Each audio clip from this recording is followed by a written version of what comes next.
doa yang ketiga, Tuhan, saya punya Bapa masih Kongfoco. Kalau saya mati karena pedang, dia akan benci namanya Kristen, namanya Tuhan Yesus.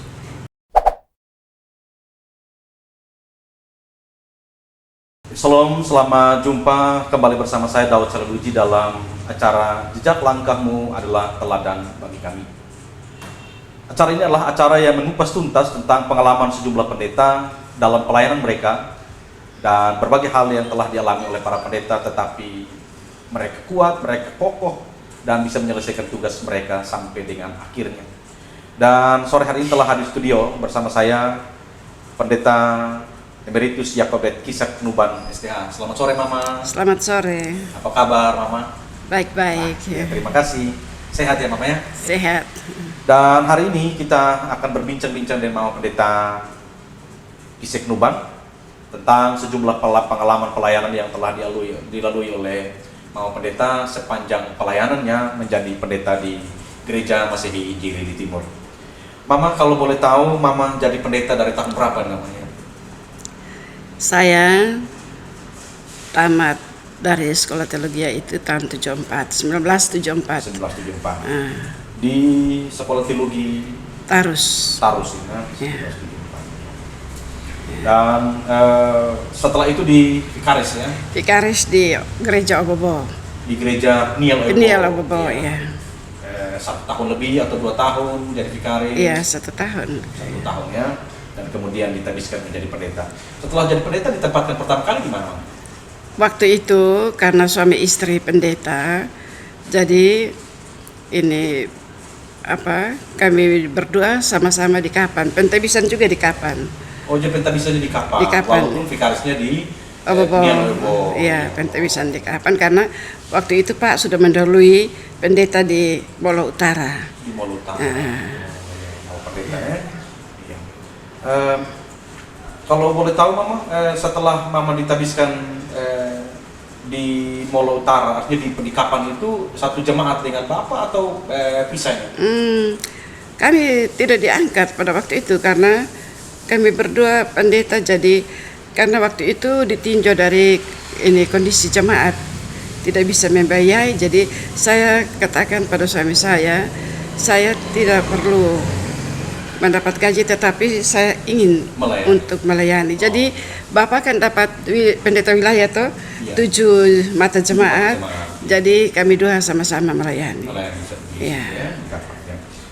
Kalau boleh tahu Mama punya berapa orang anak? 3 orang ya. Yang pertama itu Sarlinda Kisek, pendeta Dr. Sarlinda Kisek, dan kedua Robinson Adrianus Kisek. Ya, bekerja di mana? Dia wira swasta. Ya.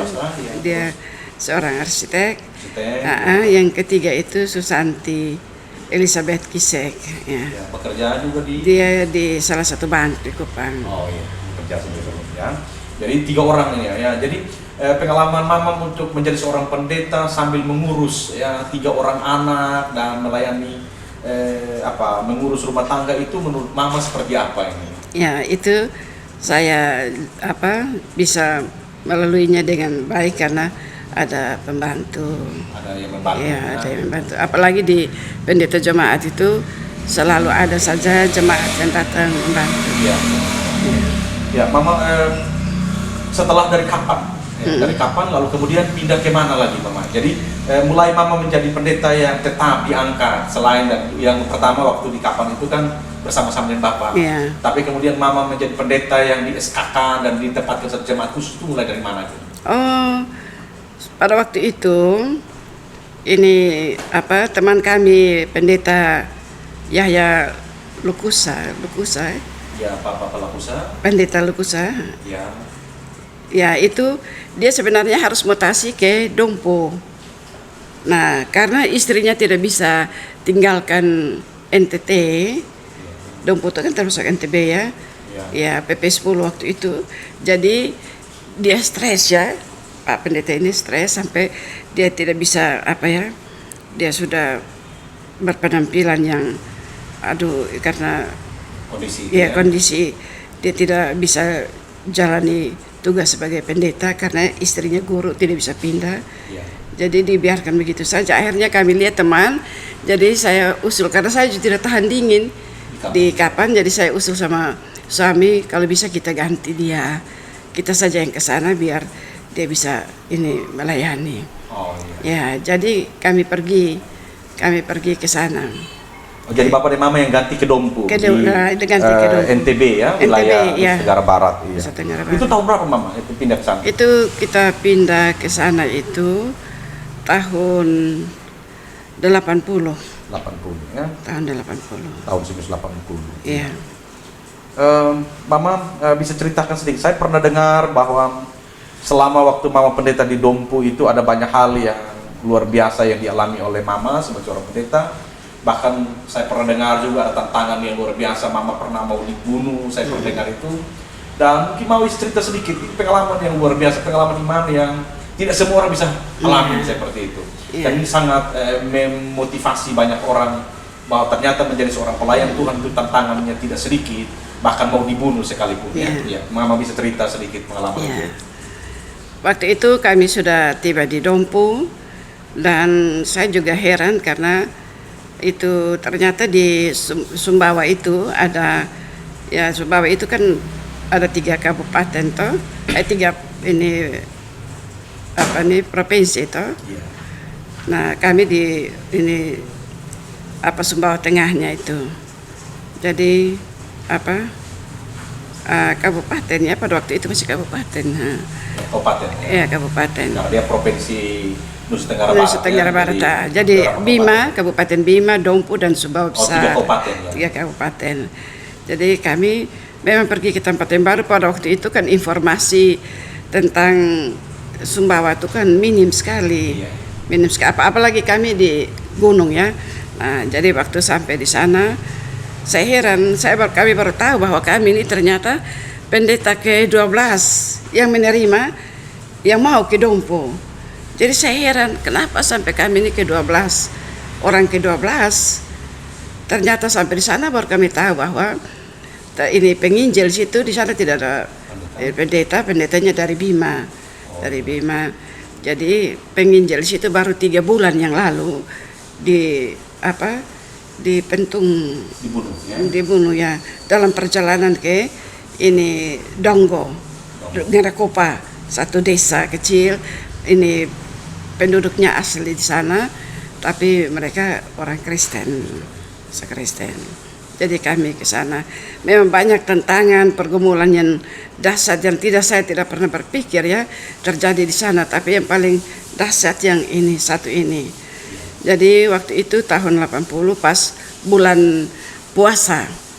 Jadi malam itu subuh jam 3 subuh itu saya dengar di sana kalau puasa tuh mereka kasih bunyi-bunyi di jalan-jalan, sahur begitu. Jadi saya dengar dengan jelas sahur ini anak di sebelah mama, ibu di sebelah kan rumah kami bertetangga dengan ini asrama ini polisi di Dompu. Jadi itu ibu-ibu polisi kasih bangun anak-anak sahur. Jadi saya dengar dengan jelas mobil-mobil lewat, itu saya dengar dengan jelas. Tetapi seperti ada slide ini menggambarkan tentang saya yang mau melakukan perjalanan ke jemaat di Ngerakopa cabang dari Dompu ini. Di Ngerakopa itu kan saya bawa 2 ibu, 1 ibu polisi, 1 ibu koster di Dompu itu dengan anaknya, anak nona. Saya selalu pergi bawa 3-4 ibu untuk membantu saya karena jemaat yang saya layani itu di ini Ngerakopa itu masih primitif. Iya, jadi mereka hanya bisa makan itu pepaya pada waktu masak, tapi daun bunganya tidak bisa, tidak tahu masak, tidak tahu diolah. Jadi habis mereka di sana kan tidak turun kota, tidak berani karena mereka masuk Kristen, jadi mereka tidak berani turun kota pada waktu itu. Jadi mereka tidak tahu apa itu ikan, apa itu terasi. Jadi dia di pegunungan, pegunungan iya, 12 kilo dari Dompu, terus kita turun bis, kita mendaki lagi 5 kilo. 5 kilo itu jalan setapak. Jadi pada waktu itu saya dalam itu slide itu saya lihat bahwa saya dengan tiga orang yang saya bawa nih, kan kita pergi bawa ini bahan makanan untuk memperkenalkan ke mereka, kurma yang bagaimana, jeruk itu yang bagaimana, semua makanan kita bawa, ikan teri itu seperti apa, terasi seperti apa, odol untuk sikat gigi itu seperti apa. Ya, jadi kita bawa bahan tuh banyak untuk melatih mereka bagaimana meramu meracik bumbu ini membuat makanan sehat gitu. Nah, Ibu Polisi 2 ini kan pintar masak. Jadi saya bawa mereka. Nah, dalam slide itu bahwa dalam perjalanan kita bertemu dengan sungai yang sedang banjir. Jadi saya pegang Alkitab, ini dua ibu sama anaknya ini membawa bahan-bahan makanan itu, tapi air itu makin lama makin naik sehingga semua yang kami bawa pergi kecuali Alkitab yang saya pegang. Saya angkat begini jadi dia tidak kena air, tidak kena air. Ini masih dalam penglihatan, dalam penglihatan itu. Saya kan tidak tahu itu penglihatan. Kan saya ada latar belakang Konghucu. Baru Mama dari Konghucu ya? Iya, latar belakang Konghucu. Jadi baru saja jadi Kristen itu 2-3 tahun. Jadi bukan jadi Kristen Yesus. Memang sejak kecil dibaptis. Karena dulu ya, ini kami dibaptis bukan karena orang tua, tapi ada saksi yang sudah jadi Kristen ambil kita untuk baptis. Nama kami sudah nama Kristen, tapi kami Konghucu tidak ada gereja, tidak apa. Tapi waktu itu sudah sekolah pendeta dulu baru. Oh, tidak juga. Pada waktu itu mau ujian SMP. Mau ujian SMP, kata teman-teman bahwa kalau belajar di gereja bisa nanti Tuhan kasih lulus. Ya, Tuhan kasih lulus. Jadi saya ikut belajar di gereja. Nah, pada waktu kami belajar datanglah seorang evangelis, penginjil dari Soe. Pada waktu itu Soe terkenal sekali dengan penginjilannya tuh. Dia tahu 70-an. Dia datang, dia bilang ini siapa ini mau didoakan. Jadi saya angkat tangan dengan teman-teman. Jadi dia doakan kita, dia bilang ini kalau lulus siapa yang mau menyerahkan diri untuk Tuhan. Saya juga angkat tangan tapi tidak tahu apa maksudnya itu. Iya, tamat SMP ini. Jadi sudah sejak itu ini ternyata lulus. Jadi saya sudah mulai, memang saya dipersiapkan menjadi seorang model oleh bapak saya ya. Pada waktu itu dipersiapkan seorang model. Jadi karena lulus SMP harus masuk SKKA. Tapi karena saya sudah jatuh cinta, sudah masuk gereja, sudah waktu itu sudah kepingin sekali ini jadi penginjil, karena dia seorang penginjil. Jadi seorang penginjil. Jadi tiap hari, tiap minggu tuh, hari Minggu kami bohong Bapak bahwa kami piknik. Tetapi ini kami tipu, memang piknik bahwa Bapak Sodoka selalu pesan makanan dari Pantai Laut. Waktu itu satu-satunya rumah makan yang besar itu di Kupang itu kan Pantai Laut. Jadi dikasih beli nasi bungkus sama-sama teman kita. Kadang-kadang bisa 20 orang, 30 orang piknik. Tapi kami sudah sekongkol bahwa kita jalan semua ke piknik, tapi kita putar untuk ke gereja. Tapi tinggalnya di mana waktu itu? Di Obufu. Gerejanya di barat, tapi kan pikniknya ke timur. Jadi kita pura-pura jalan ke timur, putar sampai ke gereja. Tapi kan belum berani masuk gereja karena takut Bapak datang tarik kita dari gereja begitu. Jadi kami hanya intip dari gereja tuh kan di sekolah Gemito, dindingnya tuh kan jarang-jarang. Jadi kita lihat orang, oh mereka duduk, mereka menyanyi. Tapi kita dengar kok Yesus yang selalu mereka itu sebut-sebut itu. Jadi rasa ingin tahu tentang Yesus tinggi. Nah saya pun nih teman dengan pendeta Nulik pada waktu itu di tetangga kami terdekat. Jadi kehidupan pendeta itu kan susah. Jadi kakak selalu bantu dia. Kemudian kita juga diajak untuk sekolah minggu. Jadi sekolah minggu pertama kali itu dapat hadiah Alkitab. Jadi kami mulai minta Pak Pendeta ini kasih cara buka Yohanes 3 ayat 16 itu. Jadi sudah dari situ kami mulai jatuh cinta untuk kepingin untuk lihat orang gereja.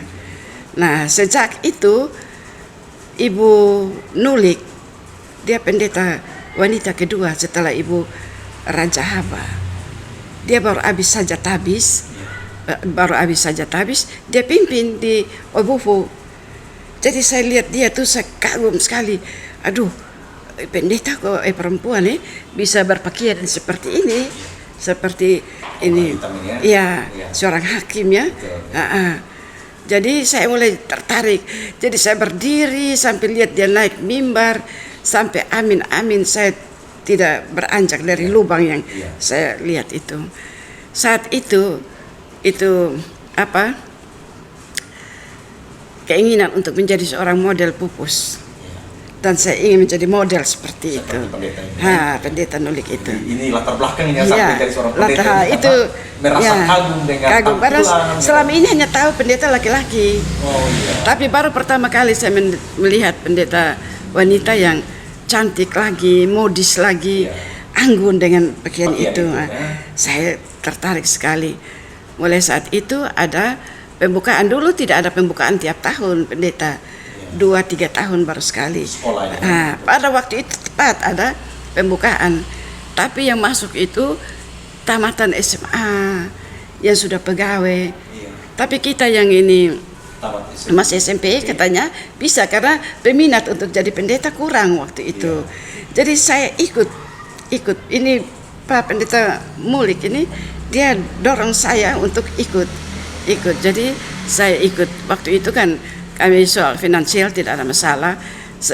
Dia bilang harus beli ini, kami pergi beli di ini toko. Orang tua sudah setuju?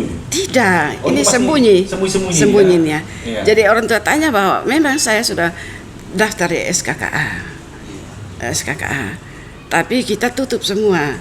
Yang tahu hanya saya dengan kakak yang tahu dengan pendeta. Kakak juga restui? Ya, kakak restui, kan dia sudah jadi guru sekolah minggu. Dia sudah jadi guru sekolah minggu.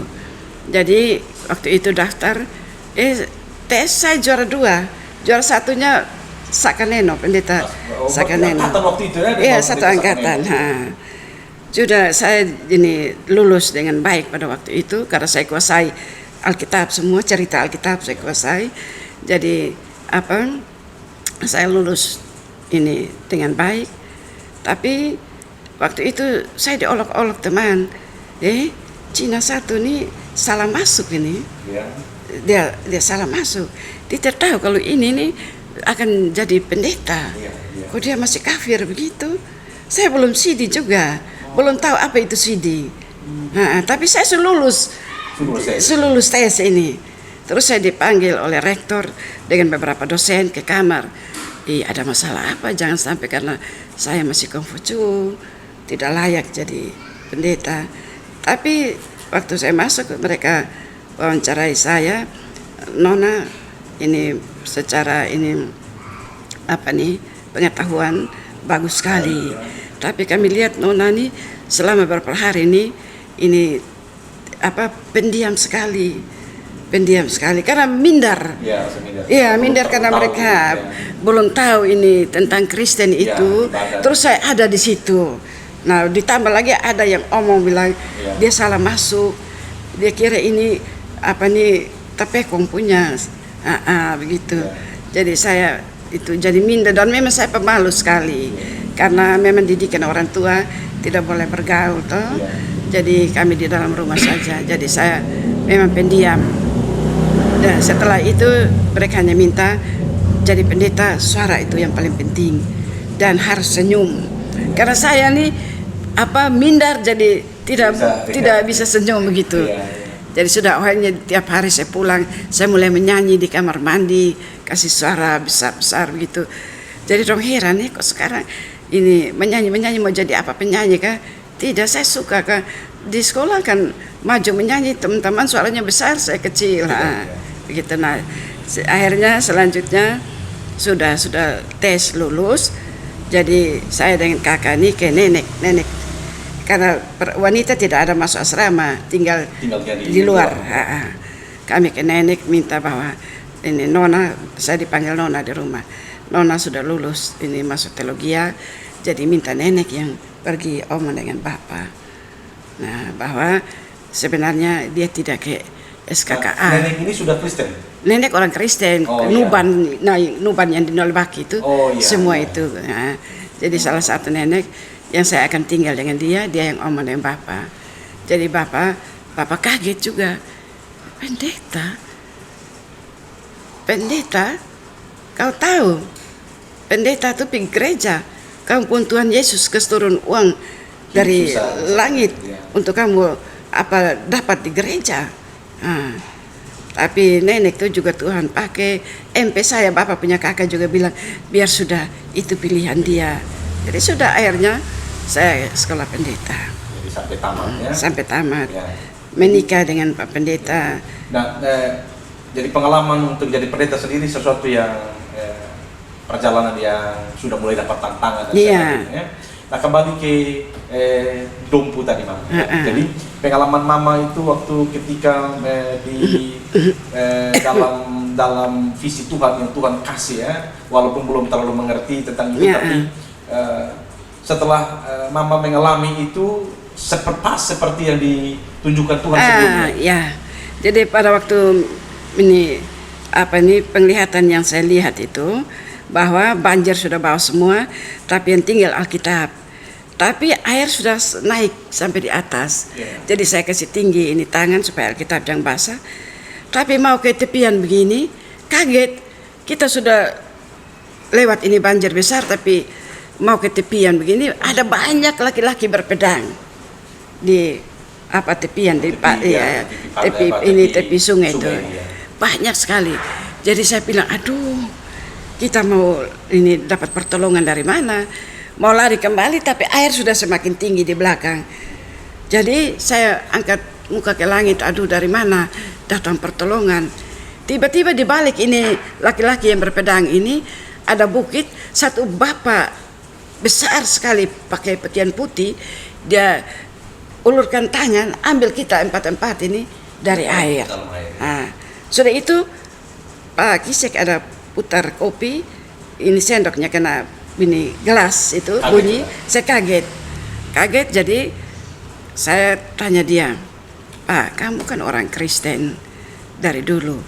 Tadi saya dengar itu ada bunyi-bunyi mobil, motor lewat, tapi seperti ada slide begitu.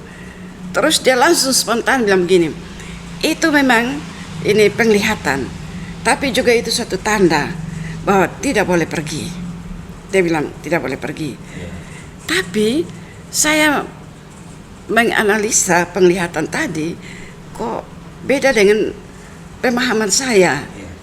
Nah, kalau tidak boleh pergi, untuk apa Bapak itu angkat kita dari dalam air itu? Tapi karena ya namanya suami, dia tidak mau, dan dia pimpin di kota, saya di sana. Nanti minggu depan saya di kota, dia lagi. Tukar begitu, kita dua. Jadi dia sudah tidak tenang lagi mau pimpin ini. Lagi 15 menit dia harus pimpin di Salom Dompu.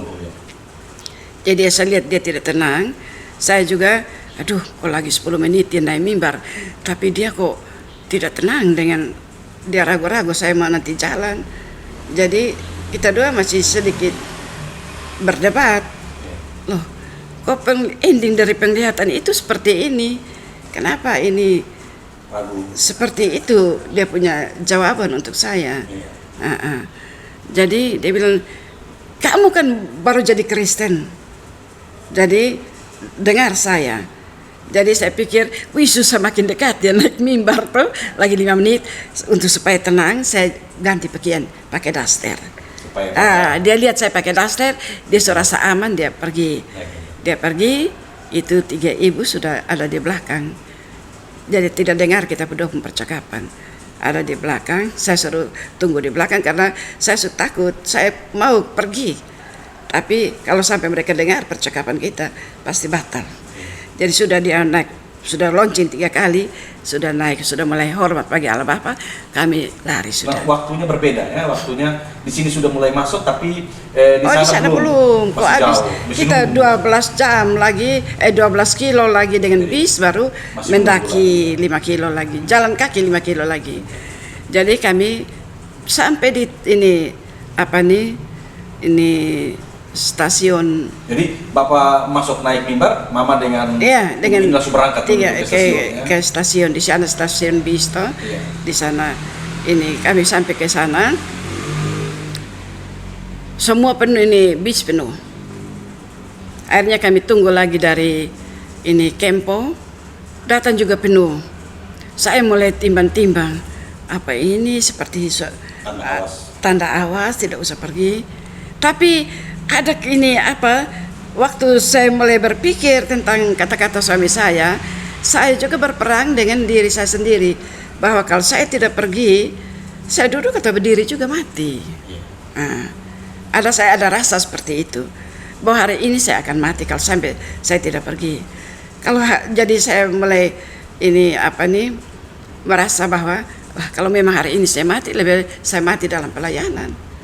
Jadi sudah, walaupun dua tuh sudah ini dua ibu masih bilang, Ibu Karmana, ini Salom Dompu sudah mau keluar, kita belum jalan ini. Ya kita tunggu ini bis yang ketiga, kalau memang kosong baru kita pulang. Ternyata bis yang ketiga datang hanya 2 kursi yang kosong. Nah saya kan dulu badan agak kecil, jadi sudah saya dengan Inora digendong di pangku mamanya, saya dipangku oleh ibu yang punya pistol. Pistol. Dia bawa pistol juga? Iya, karena itu 3 bulan yang lalu baru satu evangelis itu sebelum kami datang. Jadi jarang juga. Jadi itu dipukul mati, jadi terlambat ini pergi cari hanya dapat kepalanya saja. Sudah dimakan babi hutan. Ya, jadi sudah kami pergi. Jadi saya pakai dia punya Dharma Wanita itu ibu-ibu kepolisian itu Bayangkara, ibu-ibu Bayangkara. Tas hitam itu di dalamnya ada pistol 6 peluru. Saya diajar oleh suaminya tuh untuk bagaimana mengisi peluru cepat dan bagaimana kokang dengan cepat. Jadi dia minta untuk saya yang pegang karena dia takut ibu istri itu tembak orang. Ibu saja yang tembak. Jadi kami tembak ini waktu turun dengan bis itu tembak 1 kali. Kan 5 kilo tuh di sekitar 2 kilo lebih tembak 1 kali, jadi radio suara itu mereka takut bunyi bunyi tembakan. Mau kebaktian tembak lagi 1 kali. Habis kebaktian saya mau pulang tembak lagi 1 kali, di tengah jalan tembak 1 kali, menanti bis harus tembak lagi 1 kali supaya itu situasi aman gitu. Jadi memang waktu itu kami tergantung dengan pistol. Karena memang ini Pak polisi ini tidak mau bawa istrinya kalau tidak ada pistol. Nah dia penterjemah saya. Jadi saya mesti bawa dia karena dia penterjemah. Nah waktu kami jalan sampai di sana, akhirnya dengan 2 kursi itu kami berangkat. Sampai di sana kami kaget karena ada 5 tangke ini pohon daun tangke daun tanda bahwa mereka sudah datang, tapi kami belum turun terlalu lat, jadi mereka pulang. Jadi di gereja itu mereka nunggu di gereja atau di jalan 12 kilo dengan bis turun. Begitu turun kita jalan masuk itu ada 5 tangke ditendes dengan batu 5. Berarti yang datang tadi 5 orang dan mereka sudah pulang karena kita terlambat datang. Waktu lihat begitu saya sudah membayangi penglihatan itu. Saya lihat juga mereka 3 orang ini mukanya sudah ketakutan begitu. Jadi mereka yang bawa itu beban itu jalan duluan, saya yang pegang pistol dari belakang. Pistol itu dalam tas. Jadi mulai mendaki sedikit baru jalan kira-kira mungkin 50 meter kan agak mendaki. Ibu polisi ini bilang, "Ibu, kokang sudah." Kenapa ibu belum kokang? Karena lihat tadi tuh jemput langsung pulang. Jadi saya bilang sabar, dia agak rata sedikit supaya saya bisa kokang sudah. Sampai di rata, saya buka ini rosletin tasnya itu bukan ini pistol tapi Alkitab. Pistol tidak ada. Tapi beratnya sama dengan pistol Alkitab yang dulu tebal. Itu Itoe. Itu O dan E. Tapi waktu datang itu tidak lihat? Tidak lihat. Ya, dari rumah hanya dikasih? Iya, karena tidak pernah terjadi begitu toh. Ya, hanya dikasih, ya, dikasih pegang jalan sudah, dan beratnya sama dengan pistol 6 peluru itu. Jadi saya tahu saja ini pistol. Nah, waktu saya buka begini ternyata bukan pistol, Alkitab. Dibilang, loh, kok ibu pendeta dari tadi tidak kokang? Jadi saya tidak omong, tapi saya buka ini, mau kokang apa? Di dalam Alkitab. Aduh, dia maki anaknya. Saya pulang, dia akan mati dengan pistol itu. Karena salah kasih masuk atau salah siapa? Bukan, dia curi pistol, ditembak menjangan. Oh. Dia ambil itu pistol, tapi dia pinta juga ganti dengan Alkitab yang tebal itu. Jadi sudah, akhirnya kita jalan. Wih, saya punya bayangan tentang penglihatan sudah semakin menjadi-jadi. Tapi mau bagaimana, kita sudah dalam perjalanan, tidak ada kendaraan yang lancar begitu. Kita menunggu kendaraan pulang saja tuh bisa berjam-jam. Nah, jadi kita jalan. Waktu jalan di tengah jalan itu saya lihat kami kaget karena ini ada cahaya dari mana yang itu mengkilat sekali itu. Nah, ini malam atau siang nih?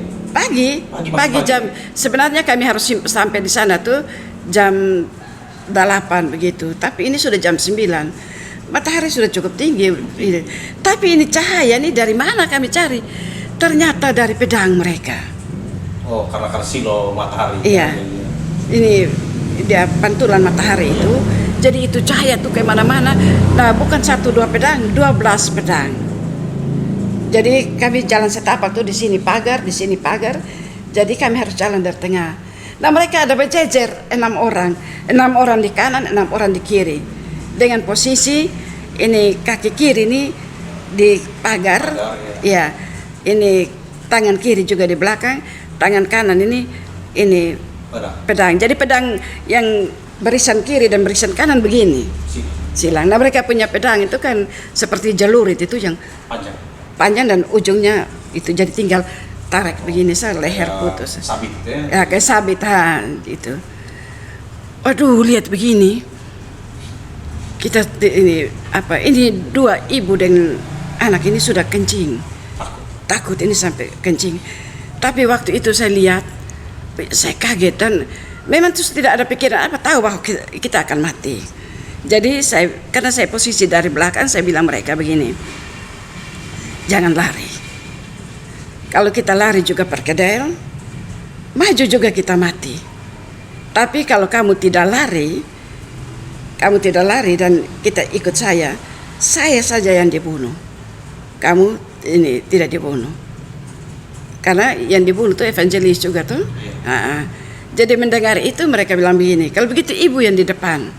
Oke, saya di depan, tapi karena mereka justru sudah nantang kita dari sana tuh, jarak mungkin 10 meter kah, 12 meter itu jarak kita dengan mereka nih. Jadi saya bicara dengan mereka, tapi saya tidak mau lama-lama karena takut mereka emosi datang babat kita sudah. Saya bilang, ingat ya, kalau kamu lari kita semua perkedel, tapi kalau kamu tidak lari, ini saya saja yang dibunuh. Tapi saya minta cepat pulang ke setahu jemaat, ambil jenazah saya, karena pasti bapak saya akan charter pesawat ambil saya punya jenazah.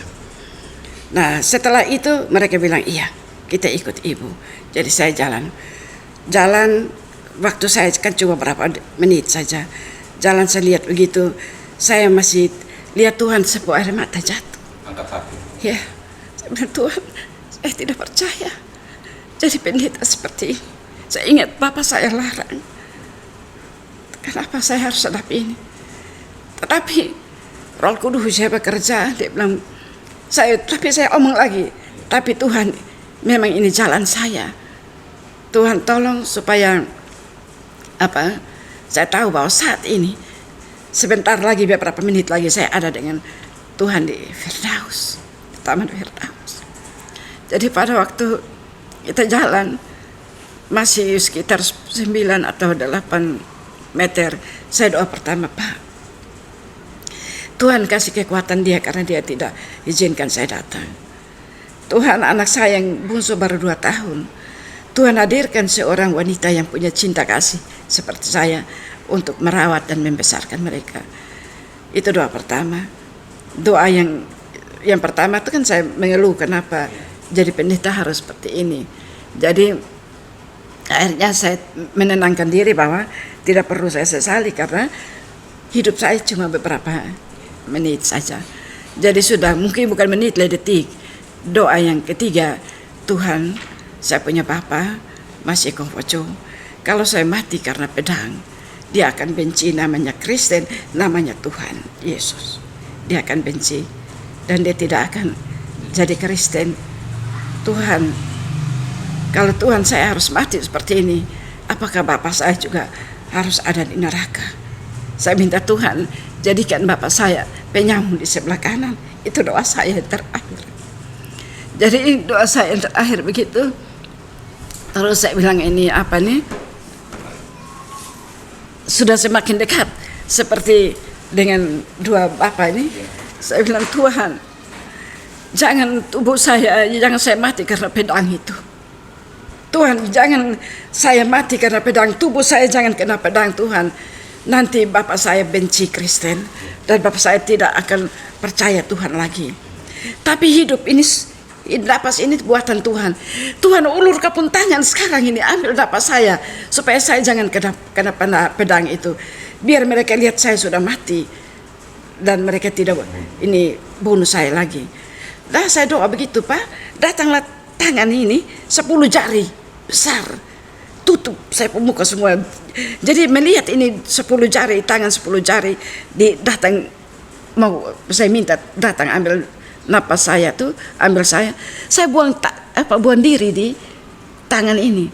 Sudah saya sudah tidak ada pikiran lagi. Memang saya sudah waktu itu sudah ada pikiran di mana-mana lagi. Hanya fokus saya sudah ada dalam tangan Tuhan, ribaan Tuhan. Jadi saya buang diri di tangan itu. Saya buang diri begitu, saya tidak tahu kalau posisi saya seperti apa. Saya buang diri karena saya buang diri di tangan itu. Tiba-tiba saya sentuh, saya kaget, saya sentuh yang nomor 1 bagian kanan, yang mereka punya tangan begini dengan pedang. Saya sentuh begini, saya kaget. Ini mereka semua kaget dan lihat saya ini heran sekali. Tadi mereka lihat dengan nafsu mau bunuh nih, tapi tiba-tiba mereka lihat saya dengan heran. Saya tiba-tiba omong dengan bahasa sana. Karena sudah 3 bulan di sana, saya sudah belajar karena berhadapan dengan mereka. Jadi saya harus belajar bahasa sana. Jadi saya ini saya bilang gini, ini kelembo ade, bapak-bapak, ita kerawi, au minta lampa. Jadi saya minta maaf bapak-bapak, mungkin bapak-bapak ada kerja, tapi saya minta jalan, au toi, au murid. Saya mau pergi ketemu saya punya jemaat itu murid. Kalau pendeta guru. Nah, au toi au murid, au ini guru siwe. Saya pendeta perempuan mereka. Sudah waktu saya omong begitu, mereka tahu lafal saya ini bukan orang sana. Terus mungkin pengelimatannya juga kaku-kaku. Jadi mereka tidak jawab saya, tapi mereka lihat ke belakang, ke saya, ke teman-teman itu. Mereka lihat saya juga lihat. Nah, ternyata mereka tidak jalan. Mereka berdiri dan lihat saya saja. Aduh, saya rasa kayak mereka antar saya ke pembantian, betul. Tidak jalan mereka. Karena tidak jalan, ini saya lihat mereka juga. Ini semua juga ada lihat mereka. Ini tiba-tiba ini yang saya sentuh nih, panggil mereka begitu. Jadi mereka datang. Saat itu saya tidak ada rasa takut, tidak ada apa-apa, karena langsung dibunuh saya tidak tahu mau bunuh atau apa. Tapi yang jelas saya ini mereka itu tangan yang tadinya begini, tiba-tiba kaku, tidak bergerak. Saya lihat rumpun tangan kaku, saya diam saja. Saya diam dong, panggil ini 3 orang datang. Terus ini yang panggil yang saya sentuh ini, dia bilang begini. Dia bilang kata ini, kenapa kamu punya guru siwa yang cantik, mulus, halus seperti ini, tidak ada wanita di kayak kita pun daerah nih yang secantik ini. Kenapa dia jalan tanpa pengawal? Terus yang punya pistol ini, dia bisa langsung cetus, dia bilang gini, aduh dia nih kalau jalan pengawal terlalu banyak, polisi tentara, itu mereka ada di belakang kita, lagi tembak burung. Nah mendengar bahwa pengawal itu ada dan mereka adalah polisi dan tentara, mereka langsung lari. Nah karena mereka lari itu, saya disuruh kasih semua barang mereka bawa, kasih barang semua. Uang apa yang di saku saya, di jas saya ini, saya ambil juga kasih semua. Kasih semua. Setelah mereka dapat semua, mereka lah turun. Karena kita di atas bukit itu, mereka turun ke bawah begitu, kita langsung rebah. Empat ini rebah. Rebah kira-kira mungkin, saya kira tidak tahu, tapi mungkin di atas 5 menit, 10 menit, begitu kan. Rebah jatuh di bawah semua. Jatuh. Pingsan begitu, semua pingsan. Jadi saya yang bangun duluan, karena kita pingsan itu kan daun-daun banyak. Saya bersihkan saya pun badan. Orang 3 juga pingsan. Jadi saya kasih bangun satu-satu. Kasih bangun, kita bersih-bersih. Terus ini saya tanya sama ini yang punya pistol. Ini mimpi kah? Kami dihadang oleh 12 laki-laki berpedang. Terus dia tarik saya pun tangan, dia kasih berdiri di pinggir tebing ini. Mimpi apa? Ibu coba hitung berapa orang. Dorang kecil, lari turun di lembah ini. 12 orang. Oh jadi benar ya kita dihadang ya. Dia bilang iya. Coba ibu lihat ini uang-uang di ibu pun saku jas. Barang-barang yang kita bawa. Ibu suruh kasih semua toh. Kita sudah. Langsung di situ baru kita sedih. Mungkin roh suka keluar dari kita. Kita berpelukan. Ada batu satu situ, kita duduk di situ menangis di situ semua. Sudah itu saya ajak mari kita jalan, jemaat sudah tunggu. Waktu kita sampai di sana, mereka lihat kok kita ini sedang habis menangis begitu. Jadi tanya, guru Siwe itu kenapa? Jadi dia bilang kata kami dihadang oleh 12 laki-laki berpedang. Jadi semua yang kami bawa guru Siwe suruh kasih semua. Mereka tidak mau kebaktian lagi, laki-laki semua. Mereka per rumah tuh seperti rumah jaga burung, 4 tiang begini, langsung di atas begitu. Waktu sudah habis kan? Langsung sudah, ini mereka masuk laki-laki semua, ambil pedang dan mereka di sana kan ini apa ya, hidup dalam ini perjanjian lama, gigi ganti gigi, mata ganti mata. Jadi dorang omong dengan bahasa, saya tanya ini penterjemah apa tuh? Mereka bilang apa? Hari ini gigi harus ganti gigi, mata ganti mata. Jadi mereka mau kejar ke bunuh. Terus saya suruh bilang panggil mereka. Sekarang kamu mau pilih. Kalau mau kejar gigi ganti gigi, mata ganti mata, hubungan kami putus di sini. Saya tidak akan datang dengan kamu lagi. Jadi dong pikir-pikir, guru Siwe tidak mau layani kami, jadi dong batal langsung kita masuk kebaktian, selesai kebaktian dan ya, selesai kebaktian mereka antar karena mereka semua antar untuk kita naik bis. Luar biasa ya, ini pengalaman yang ya. Jadi kalau bukan pertolongan Tuhan ya, jadi memang pertolongan Tuhan itu bukan pada kekuatan, bukan pada banyaknya pengawal, bukan pada senjata, ya. Tapi Tuhan mampu buat apa saja. Ya Tuhan, tiap kali saya pimpin kebaktian Fotum dan Salam itu, saya sedih. Selalu saya ucap itu, saya terharu karena mengingat bahwa Tuhan itu pertolongan satu-satunya. Itu tahun 80 ya? 80 ya. 80. Peristiwa. Sekarang Mama mau berapa sekarang? 69, baru kemarin 69, tanggal 11 Februari. Oh, selamat ya, selamat ulang tahun. Ya, jadi ini perjalanan yang luar biasa ya. Jadi bagi kita orang percaya, di saat-saat kita menghadapi tantangan yang begitu besar, iman kita juga besar sekali menghadapi itu dan mengandalkan Tuhan. Seperti yang Mama bilang tadi, memandang dari mana pertolongan itu datang. Ternyata pertolongan itu hanya dapat diperoleh dalam Tuhan dalam situasi seperti itu. Dan Mama sudah membuktikannya bahwa memang tangan mereka menjadi kaku dan tidak bisa berbuat apa-apa. Jadi mereka lari itu dengan tangan yang kaku begini. Tangan yang kaku, ya. Tangan yang kiri pegang barang-barang yang kita kasih. Tapi tangan tetap kaku. Itu saya juga lihat, tangan mereka kayak kayu kering, tidak bergerak apa-apa. Tapi antara heran dan kedahsyatan takut itu bercampur jadi satu. Sedih juga begitu.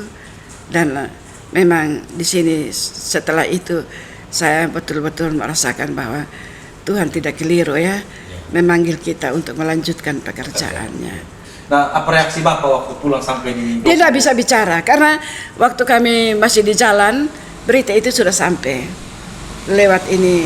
Karena kita tunggu bis, ada bis yang penuh jadi kita tidak bisa naik toh. Tapi cerita sudah sampai. Jadi sampai di rumah Bapak hanya diam dan tidak bicara. Tidak bicara. Tapi penuh ungkapan syukur ya, karena walaupun begitu tetapi ya satu hal yang menarik juga mungkin bagi Bapak ini sebuah pembelajaran iman. Bahwa kalau tadi Mama ikut Bapak untuk tidak pergi untuk mimpi kebaktian, mengalah untuk tidak boleh melayani karena takut dan sebagainya, mungkin pengalaman iman ini juga mungkin tidak pernah dialami ya sepanjang pelayanan. Jadi itu suatu hal yang luar biasa. Ya, kami pulang semua jemaat sebanyak di gereja menyambut kita karena itu cerita itu. Apalagi sudah berapa waktu lalu, beberapa bulan itu ada evangelis yang dibunuh dan dimakan babi hutan, hanya tinggal kepalanya saja, tengkoraknya saja. Majelis apa? Evangelis itu dari Dompu atau dari tempat lain yang pergi? Dari Soe. Oh. Dari Soe, katanya dari Soe. Soe, dan tidak ada pendeta yang melayani sana, hanya ada pendeta di Sumbawa dengan Bima saja. Kalau di Dompu kan jemaatnya 17 kakak saja. Jadi tidak ada ini. Tidak jadi ada. Pertama kali ya. Dompu. Iya. Baik Mama, terima kasih. Jadi itu pengalaman yang berharga, yang luar biasa. Bahwa ternyata menjadi seorang pendeta itu tidak gampang. Iya. Penyerahan diri, kemudian bekerja dengan sungguh-sungguh, upahnya sudah kecil lagi, jemaatnya juga terbatas dan sebagainya, tapi menganggap jiwa-jiwa ini berharga bagi Tuhan, sehingga memberi diri sepenuhnya. Nah, setelah itu dari Dompu Mama dengan Bapak pindah lagi kemana? Ada berapa lama di Dompu nih? Di Dompu itu kami ke sana tuh, anak saya yang bungsu kan lahir di Dompu. Jadi kami ke Dompu itu tahun ini, itu peristiwa terjadi tahun 80. Kami ke Dompu itu tahun 70, bukan 78, 77. Sudah 3 tahun itu ya? Ya, sudah 3 tahun. 3 tahun baru hal itu terjadi. Lalu kemudian berapa lama Mama pindah dari setelah itu Bapak ke Kupang. Bapak ke Kupang karena tadinya saya berkeras tidak mau ikut Bapak studi lanjut di Jogja. Saya bilang kasihan di sini tidak ada hamba Tuhan. Jadi apalagi dengan peristiwa itu saya sudah saksikan kemurahan Tuhan. Jadi saya bilang lah Pak, pergi sendiri saja biar kami di Dompu ini. Tapi dia tidak sampai hati karena sudah terjadi begini. Dia datang ke Kupang ketemu dengan Pak Tobi Mesak, Ketua Sinode pada waktu itu, minta menceritakan hal ini. Jadi dari situ baru Ketua Sinode tahu itu Ngerokopa. Jadi selama itu belum ada satu ini pendeta yang tahu ini tempat kecil. Tahu kecil ini. Itu berapa kakak itu Ngerokopa itu? Di Ngerokopa itu mereka tidak banyak. Kira-kira 13 kok, 14 kakak. Pak, bayangkan saja saya bawa terasi itu, kita pakar terasi, mau bikin pecal, ajar mereka bikin pecal, kan mereka juga ada tanam kacang, bikin pecal. Itu terasi mereka sudah bagi ke makan. Sudah bagi ke makan baru bau di tangan ini mereka ini gosok di kepala. Masih primitif. Primitif. Ya? Iya, oke. Ya, lalu setelah itu Bapak berangkat ke Jogja untuk studi. Sama-sama. Oh, Mama juga sama-sama. Sama-sama ya. Jadi dia tidak mau kita tinggal. Nah, pada waktu dia ke Kupang untuk mau minta ini studi lanjut itu, ini rekomendasi untuk bisa studi lanjut itu, saya dengan anak sendiri. Satu malam kami tidur, datanglah 5 laki-laki. 5 laki-laki dengan pentung, dengan ini obor. Jadi mereka datang kan dialek itu Dompu itu kan kentara sekali. Saya sudah tidur dengan anak-anak, tapi ini asisten saya saya kan ajar dia untuk merenda. Jadi saya beli benang wol, dia merenda di kamar tamu. Nah waktu itu kan gerai ini rumah pendeta memang ini apa ya permanen, tapi pintu-pintunya tuh kan dari triplex terus itu grendelnya tuh itu kasih turun naik di lubang di lantai itu ada jarak begini. Jadi kami kalau dari mana-mana pulang hanya pakai jari kasih naik sebegini. Nah mereka datang, ini mereka panggil om, seolah-olah mereka orang Kupang. Om begitu saya sudah tidur. Tapi itu juga kayak dalam mimpi begitu datang bahwa ada 5 laki-laki ini dengan masing-masing dengan ini pentung itu dengan obor ada di depan rumah. Ini bangun sekarang dan ini tariklah Marta tuh asistenku nih. Marta ada. Jadi karena dia ketakutan, dia tidak berani ini beranjak dari ini kursi karena sudah takut, dia sudah gemetar di kursi. Dia ini apa? Jarum haknya itu jatuh keluar ke mereka nih. Keluar ke mereka, dia tidak berani ini jalan karena takut bayangannya dari luar kan dari celah itu bisa tahu dia duduk diam, dia tidak tahu bikin apa lagi. Jadi saya dan dia badan besar kayak bapak begini, saya badan kecil.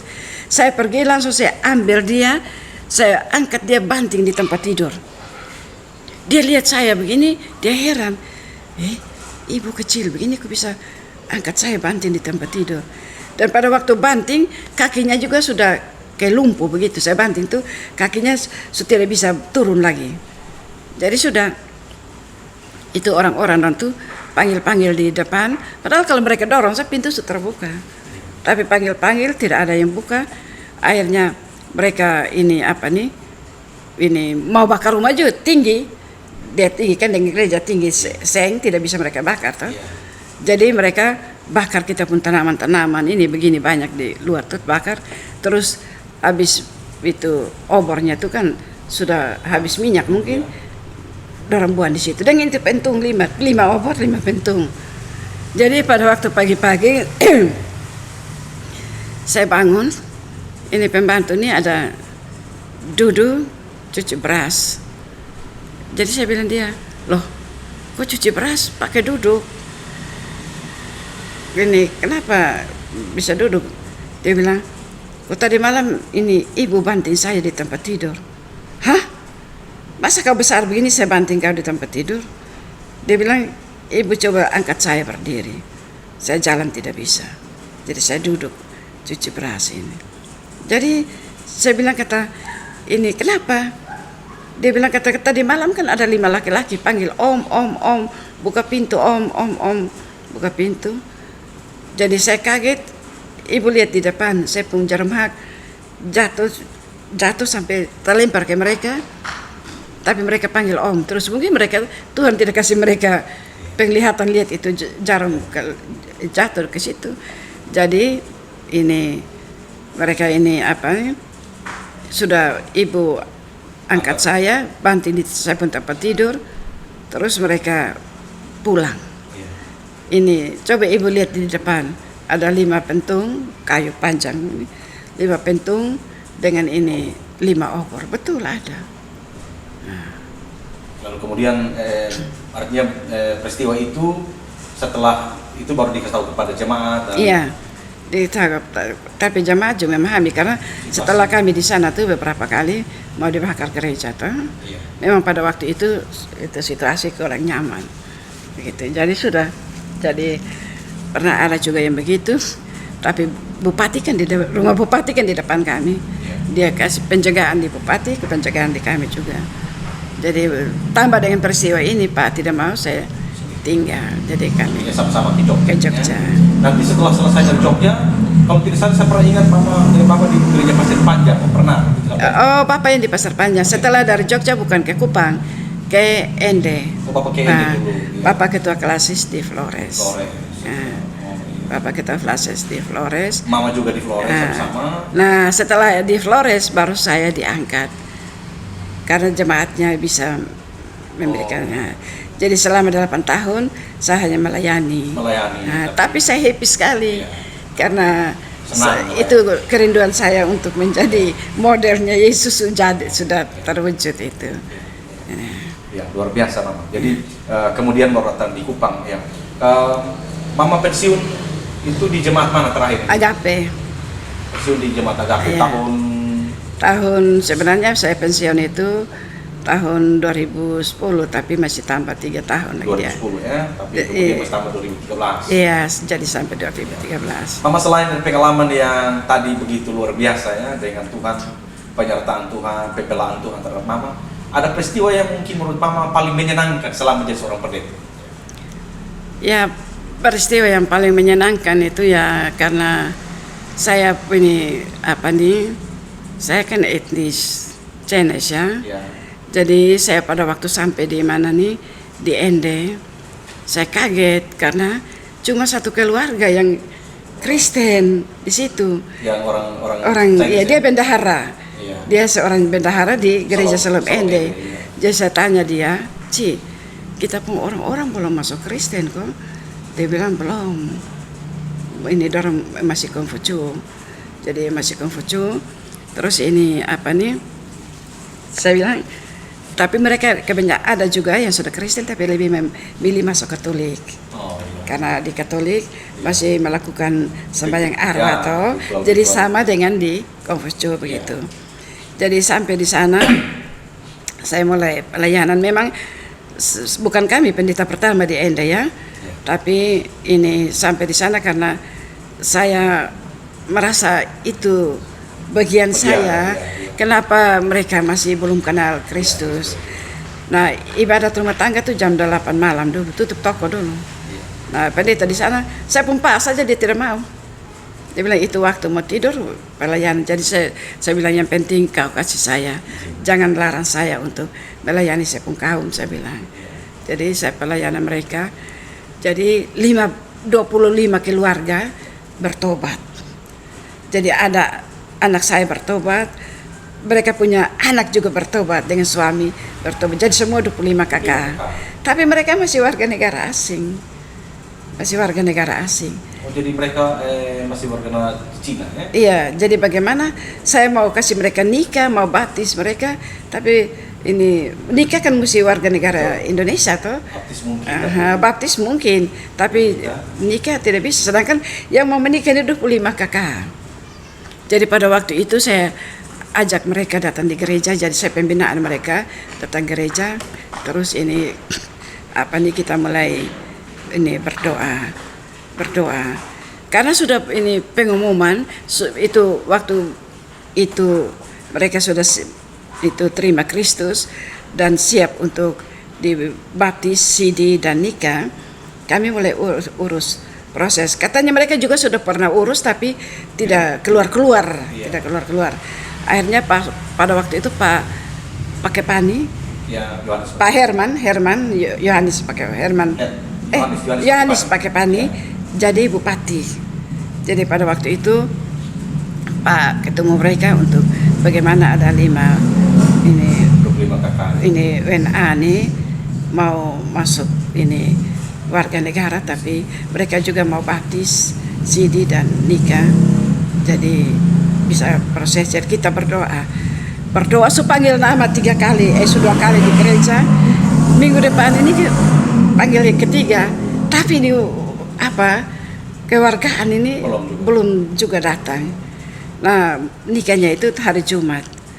Hari Rabu, hari Selasa kita berdoa. Kita berdoa puasa di gereja. Berdoa puasa begitu. Besok hari Rabu Pak Kepani telepon bahwa itu 25 kakak punya warga negara Indonesia sudah ada. Nah, dari situ mereka betul-betul percaya bahwa Yesus itu hidup. Yesus itu hidup.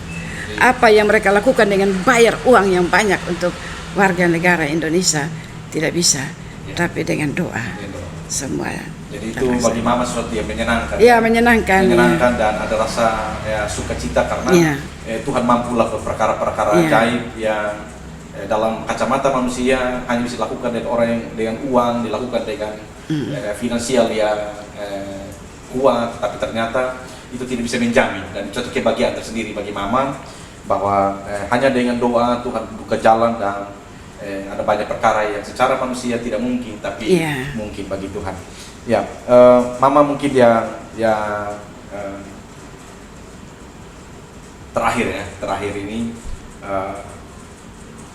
menurut Mama apa yang Mama bisa pesankan untuk para pendeta, para majelis jemaat, termasuk jemaat juga, dari pengalaman pengiringan Mama sebagai seorang percaya kepada Kristus dan menjadi hamba Tuhan melayani ini, apa yang Mama ingin pesankan kepada mereka ketika berhadapan dengan tantangan, dan saya kira ini sangat penting ya Iya. untuk jemaat. Ya, silakan. Iya. Jadi rekan-rekanku, teman seperjalanan, sepelayanan, memang menjadi hamba Tuhan itu bukan hal yang mudah ya.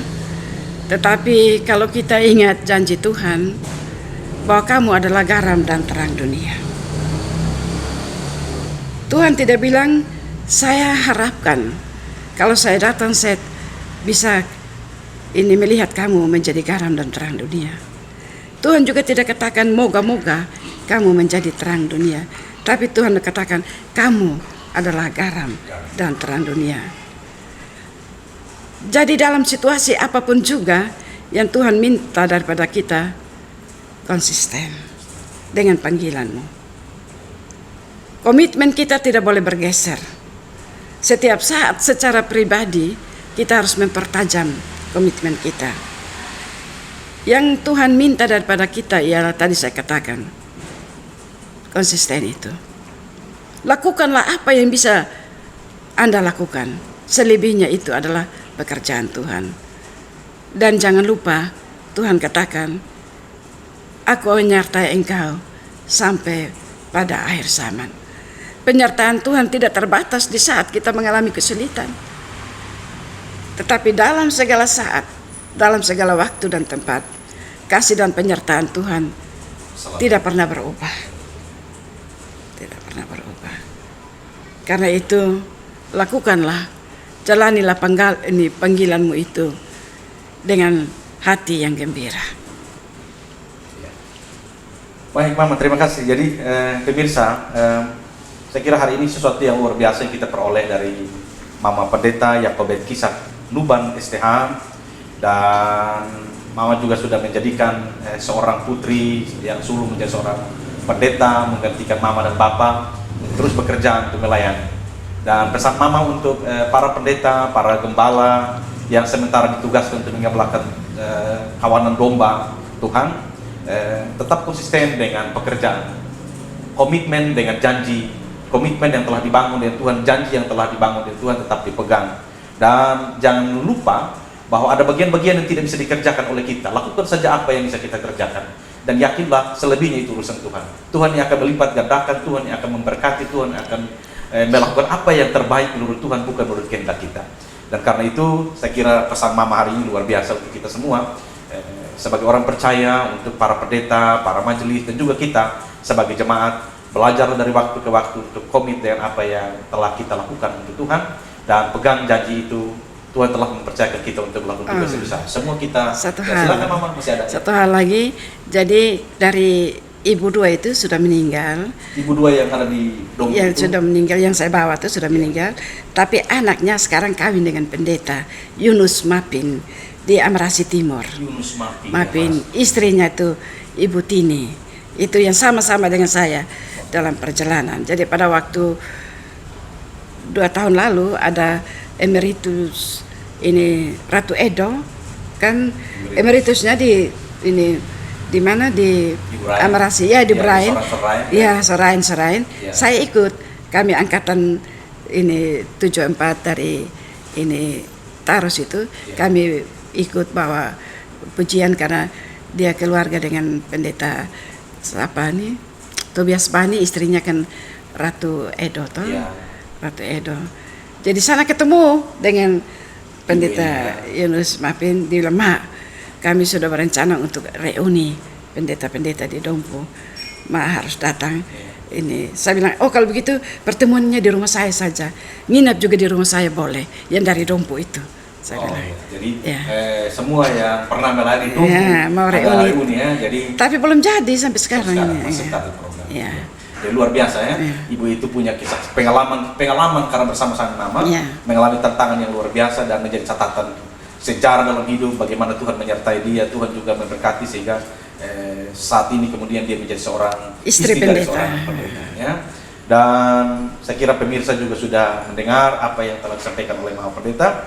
Dan Mama, kami terus doakan Mama tetap kuat, tetap sehat, bersama-sama dengan anak cucu untuk menjalani hidup ini. Mama masih melayani, Mama ya? Iya. Masih sering. Jadi secara organisasi pekerjaan pendeta diakhiri, tetapi kependetaannya, pelayanan kependeta tidak akan terakhir sampai Tuhan panggil. Tuhan panggil. Ya. Dan terima kasih pemirsa, apa yang telah disaksikan kiranya menjadi berkat bagi kita semua dan terus bertumbuh dalam kasih karunia Tuhan. Shalom, sampai jumpa dalam acara selanjutnya.